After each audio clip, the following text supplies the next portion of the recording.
Welcome back to the Books Bible Study, where we are continuing to read through the entire Bible. Tonight we are doing Genesis chapter 47. Verse 1 reads, Then Joseph went and told Pharaoh and said, My father and my brothers, their flocks and their herds, and all that they possess, have come from the land of Canaan, and indeed they are in the land of Goshen. Verse 2. And he took 5 men from among his brothers and presented them to Pharaoh. Verse 3.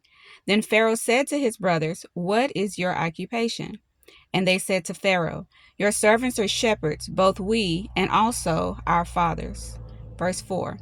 And they said to Pharaoh, We have come to dwell in the land, because your servants have no pasture for their flocks, for the famine is severe in the land of Canaan. Now therefore, please let your servants dwell in the land of Goshen. Verse 5. Then Pharaoh spoke to Joseph, saying, Your father and your brothers have come to you. Verse 6. The land of Egypt is before you. Have your father and brothers dwell in the best of the land. Let them dwell in the land of Goshen. And if you know any competent men among them, then make them chief herdsmen over my livestock. So not only did God allow them to have the best land, right, but also gave them better jobs, placing them over Pharaoh's livestock as well. Okay. So wherever God moves you to, he's going to provide everything that is needed as well, right? Verse 7. Then Joseph brought in his father Jacob and set him before Pharaoh, and Jacob blessed Pharaoh. Verse 8. Pharaoh said to Jacob, How old are you?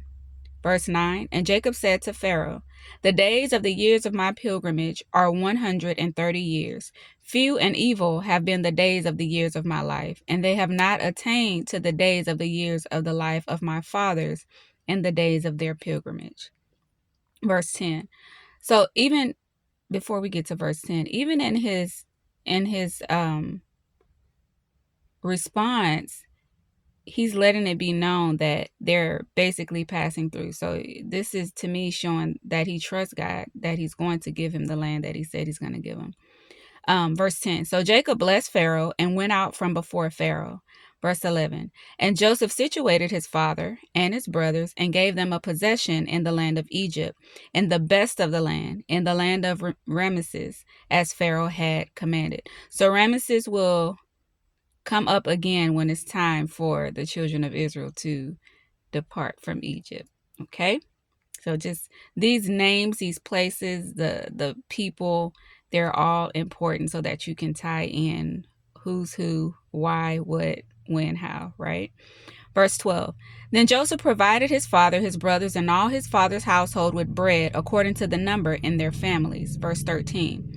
Now there was no bread in all the land, for the famine was very severe, so that the land of Egypt and the land of Canaan languished because of the famine. Verse 14. And Joseph gathered up all the money that was found in the land of Egypt and in the land of Canaan, for the grain which they bought, and Joseph brought the money into Pharaoh's house. Verse 15. So when the money failed in the land of Egypt and in the land of Canaan, all the Egyptians came to Joseph and said, Give us bread, for why should we die in your presence? For the money has failed. Verse 16. Then Joseph said, Give your livestock, and I will give you bread for your livestock if the money is gone. Verse 17. So they brought their livestock to Joseph, and Joseph gave them bread in exchange for the horses, the flocks, the cattle of the herds, and for the donkeys. Thus he fed them with bread in exchange for all their livestock that year. Verse 18. When the year had ended, they came to him the next year and said to him, We will not hide from my lord that our money is gone. My lord also has our herds of livestock. There is nothing left in the sight of my lord but our bodies and our lands. Verse 19. Why should we die before your eyes, both we and our land? Buy us and our land for bread, and we and our land will be servants of Pharaoh. Give us seed that we may live and not die, that the land may not be desolate. Verse 20. Then Joseph brought all the land of Egypt for Pharaoh, for every man of the Egyptians sold his field because the famine was severe upon them. So the land became Pharaoh's. So it seems as if Joseph had a way to ensure the continuance of prosperity for Egypt, right? So we could tell Pharaoh definitely picked the right man for the job. Okay. Verse 21. And as for the people, he moved them into the cities from one end of the borders of Egypt to the other end. Verse 22. Only the land of the priest he did not buy, for the priests had rations allotted to them by Pharaoh, and they ate their rations which Pharaoh gave them. Therefore, they did not sell their lands. So these were not priests of God, okay? Priests are generally people who hold a trusted office to perform certain sacred services, right? To their gods or to their idols. And we know that the Egyptians had many gods, right? And same as prophets, they have religious authority and give guidance, and they communicate with who they say their God is, right? So just because you see priests or you see prophets, you need to know in the Bible whether they are prophets of the Almighty, of Yahweh, or prophets and priests of Baal or some other entity. Okay, there's a difference. Verse 23. Then Joseph said to the people, indeed, I have brought you in your land this day for Pharaoh. Look, here is seed for you, and you shall sow the land. Verse 24.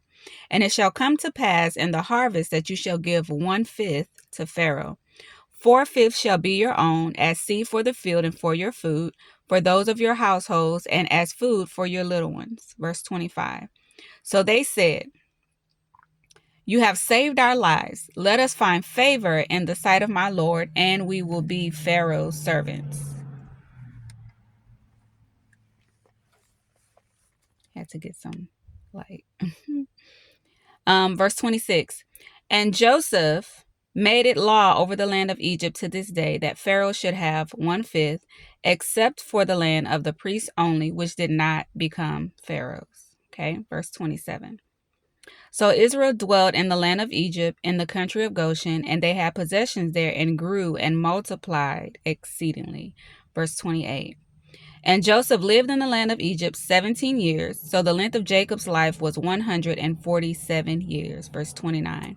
When the time drew near that Israel must die, he called his son Joseph and said to him, now, if I have found favor in your sight, please put your hand under my thigh and deal kindly and truly with me.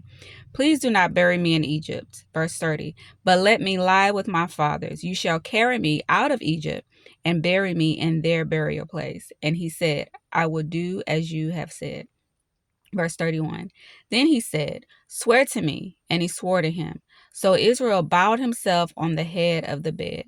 And so I noticed how they died back then, right? When they knew death was coming, they took care of their affairs. They arranged the inheritances. They did their blessings to their children, and they gave instructions for burial. And I think this is something that is wisdom for our generation, right? I know we don't like death, but we all have to die. And it's easier if we don't leave things undone, right? For everybody. Our wishes are known. All of that, our blessings, our forgiveness, whatever it is that needs to be done. And when, our loved ones, as us, as we get up in age and we have that knowing, and we start, getting things in order, that we'll be gracious enough to honor the wishes of those as they exit this temporal life into the eternal life, right? So we see that they come from Canaan. I don't think they had any idea how they would survive and to pack up everything, right? So it wasn't just the people, it was all of their animals, right? And Pharaoh had sent carts to bring them, all of them, to the best land, right? Gave them jobs, right? Because that's what they did. And as it said, they grew and they multiplied and they flourished. And so this is what happened when God sends you to a place. Everything falls in place. So often God will give us instruction of places to go. And our concern is what happens when we get there. And it's like, no, everything's already set up, right? And so I encourage you to, if God has given you a location or something like that, even if he's instructed you to leave a certain place, that you would have the faith and the confidence to know that even if you don't know how, is already taken care of, right? There's somebody that has gone and paved the way before you to take care of those things that would stop you from being obedient to God. So that concludes chapter 47, and we will continue with chapter 48. Hopefully, you are still on this journey with us. We have until 50 and we are out of Genesis. I'm excited to go into Exodus to see what happens over there. If you need to catch up, the videos are still up. Please go and catch up. Write down, excuse me, write down any questions you may have, any answers that you see. We've already been answering a lot of the questions that I've had, except for, and I'm still looking for it. I think when they call Jacob Israel, like even in the same chapter or the same verse, I'm thinking that it is because when he's addressing them as a nation of Israel, that's when he's called Israel. And maybe when it's just like Daddy Jacob or something, then they say Jacob, or when he's in his humanity, it's Jacob. But I need to go back and check each of the chapters that say both names and see if that could be possibly the reason. So I'll let you guys know what I find. So God bless.